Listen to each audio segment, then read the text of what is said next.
Knowledge workers think for a living. But in America, with our Taylor-based management system, we're driven by task and overburdened.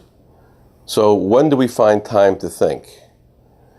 I often cite Peter Senge's book, The Fifth Discipline, and in the opening chapter he cites a conversation with a colleague that talks about the difference between Japan and America and their relationship with time.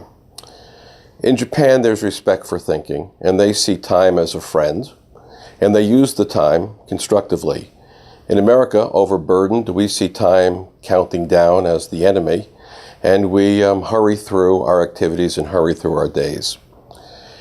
In Japan, if somebody approaches somebody who's sitting quietly at the desk, they assume they're thinking, and they go away so they don't interrupt the flow of thought. And because they respect time and it's not an enemy, they move gracefully from desk to meeting place, and it's an appropriate venue to be interrupted and have a conversation in transition. We scurry from meeting to meeting and deflect conversations in a sense of self-importance. And so when people approach us and see us quietly sitting at our desks, they think, oh good, I've caught him. I can have this conversation and interrupt our thinking.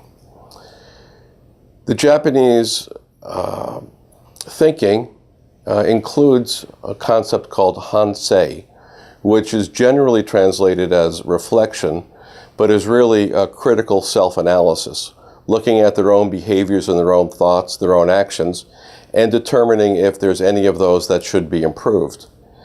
For us, that's a foreign concept, no pun intended, because we live in an environment that still uses fear as a management tool, and it makes us defensive.